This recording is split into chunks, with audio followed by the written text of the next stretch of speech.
जो राजबीरा, उंडू सहित आसपास के गांवों के, जिन्होंने हमेशा बड़ी जोश के साथ, जुनून के साथ, उमंग के साथ पार्टी की विचारधारा को मजबूत करने का काम किया, चाहे स्थितियां पक्ष में रही या विपक्ष में रही, आप लोगों ने कभी हार नहीं मानी, चट्टान की तरह अड़िग रहे और कहा जब तक हनुमान बेनीवाल जी का सपना साकार नहीं हो जाता तब तक हम लोग पीछे नहीं हटेंगे। भाई आपके यहाँ तो एक चुनाव में कैंडिडेट था, पिछले चुनाव में कैंडिडेट आपके पास आया तो था, लेकिन पता नहीं किस हिसाब से वो वहां से टिकट लेके आए और हमें या कमजोर करने का काम उन्होंने किया और चुनाव लड़ते ही दूसरे दिन वो लोग भाग गए।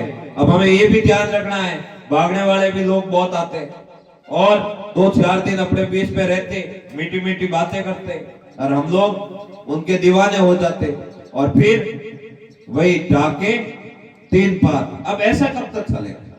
अब हमें यह तय करना है कि हमारी जो पार्टी है 7.5 साल 8 साल हो गए, अब हमें पार्टी की रीति नीति विचारधारा को सिस्टमैटिक ढंग से हर आम आदमी तक पहुंचाना पड़ेगा।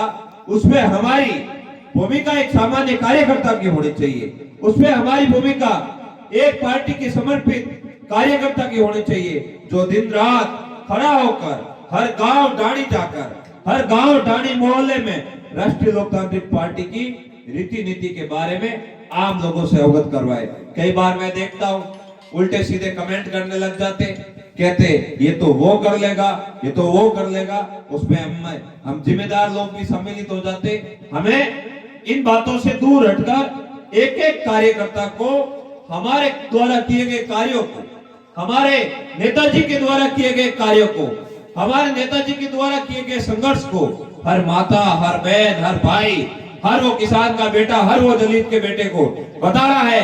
जब डूंगरा में कांड हुआ था गैस त्रासदी का, राजपूत समाज के उस समय साथ में कौन खड़ा था?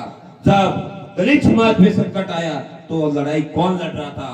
जब राजपूत समाज की बात हुई तब कौन आगे था? जब यूजीसी की बात हुई तब आपके साथ में पूरे हिंदुस्तान में कौन सांसद था? ये सब बातें हमें बतानी पड़ेगी हमारे द्वारा या लोकल स्तर पर हमारे कार्यकर्ताओं के द्वारा जो काम किए जाते हैं, उन कामों को लोगों के बीच में जाके बताना पड़ेगा।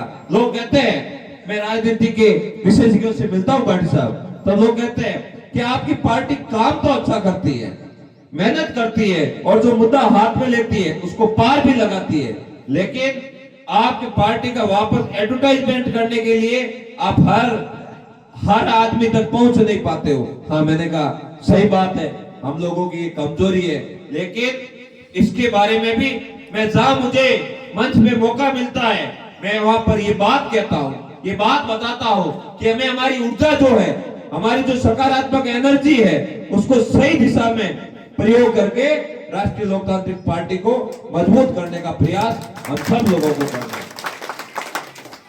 भाइयों, हमने यहाँ आए तब हमने देखा कि यहाँ पर आदान अनुदान का जो मामला है पिछले लंबे समय से अटका पड़ा है, किसान दर दर की ठोकरें खा रहा है और सुनने वाला कोई नहीं है।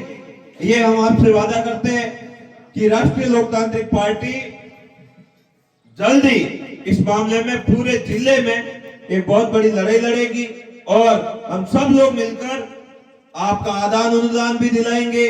यहाँ पर जो कंपनी हमारे भाइयों का जो फसल बीमा क्लेम है हर जगह पर खाके बैठी है, उसका दिमाग भी ठीक करेंगे। जब हम यहाँ आए तब बिजली विभाग वालों ने विद्युत काटने का काम किया, गजेंद्र जी यहाँ पहुंचते। तब मैंने कहा जैन साहब को फोन करके, जैन साहब सने मिलन तो हम वहां से आकर बाद में कर लेंगे, लेकिन पहले हम आपकी तरफ नहीं आ जाए, इस बात का ध्यान रखो, नहीं तो सुख साहब ये बदमाशी जिस किसी के कहने से कर रहे हो वो बंद कर दो। तो बिजली विभाग का भी दिमाग ठीक नहीं है, वो भी ठीक करने का काम करेंगे।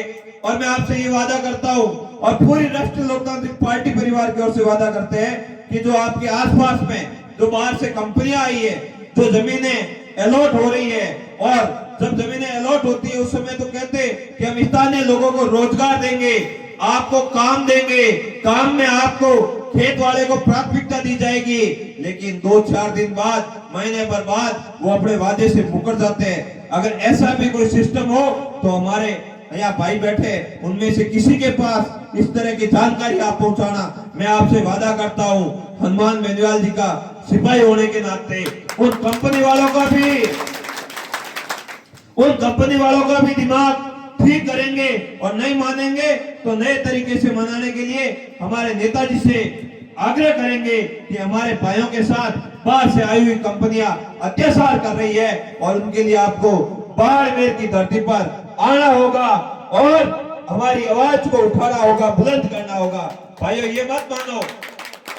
ये मत मानो कि हम कमजोर हैं, हम कतई कमजोर नहीं हैं। हम हमेशा मजबूत रहेंगे। राष्ट्रीय लोकतांत्रिक पार्टी का हर योद्धा हनुमान बेनीवाल जी का सिपाही हर काम को करने की ताकत रखता है, वो मादा रखता है, उसके अंदर वो सामर्थ्य है। उस सामर्थ्य को हमें पहचानने की जरूरत है और लड़ाई को लड़ने की आवश्यकता है। ये जोधपुर गए तो अब पता चल गया, वहां पर कलेक्टर पे भी जाके आगे जीत कॉलेज के अंदर भी घुस गए। क्या हुआ प्रकाश जी, कुछ हुआ क्या? मान लेना बस। ये होना चाहिए। खुद की आवाज हम नहीं उठाएंगे तो कौन उठाएंगे? मैंने देखा हमारे भाई या जगदीश राव के ऊपर भी कोई कंपनी वालों ने मुकदमे करवाने का प्रयास किया, लेकिन ये इस तरह के मुकदमे करवाकर कोई डरा नहीं सकता।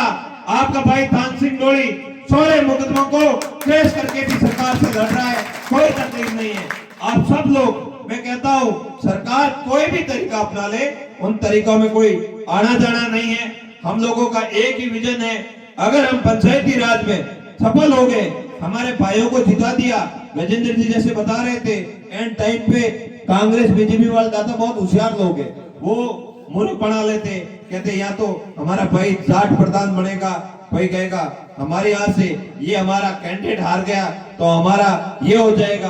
तो हमें इन बातों से अब दूर हटना है, क्योंकि हम अब परिपक्व हो गए हैं। पिछले दिनों ऐसे धोखे बहुत खाए, हर बार खाए, कई बार हमने समर्थन दिया, कई बार हमने खड़े नहीं किए, लेकिन अब हमें हर जगह पर, हर एक सीट पर प्रत्याशी को उतारना है और उसे जिताने के लिए दिन रात मेहनत भी करनी है। अब ये हो सकता है कोई तैयारी कर रहा है, उसको टिकट नहीं मिले, किसी दूसरे को टिकट मिल जाए, उस समय हमें ये बात भी ध्यान रखनी है कि नाराज होकर इधर उधर वाले के चक्कर में नहीं आना है। अगर इधर उधर वाले के चक्कर में आ गए तो वो लोग हमारे सगे कभी हो नहीं सकते, जिन्होंने हमेशा हमें ठगने का काम किया, हमारे साथ धोखा करने का काम किया।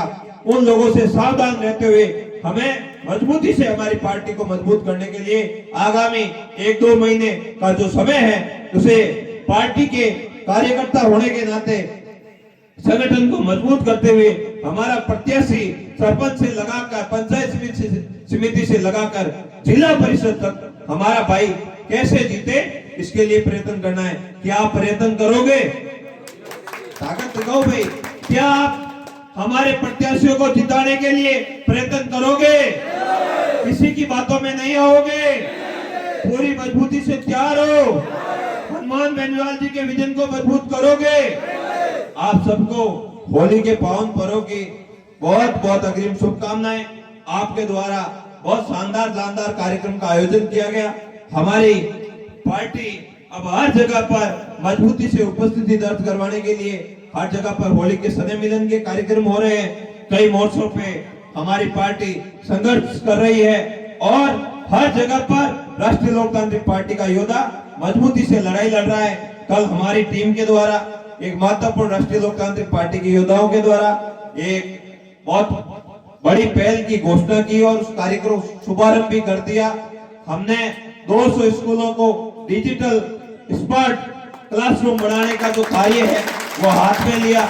आगामी 3 सालों में हम जाएंगे, अगर धन की कमी है फिर भी इधर उधर से हमारे साथी है उनसे व्यवस्था करवाकर 200 स्कूलों को स्मार्ट क्लासरूम बनाकर एक नई तरह की क्रांति लाने का प्रयास करेंगे। उस क्रांति का उद्देश्य यह है कि अगर जज्बा और अगर जुनून आपके अंदर है तो आपका बड़ा पैसा वाला होना भी जरूरी नहीं है, बड़ा राजनेता भी होना जरूरी नहीं है, जीता हुआ होना भी जरूरी नहीं है।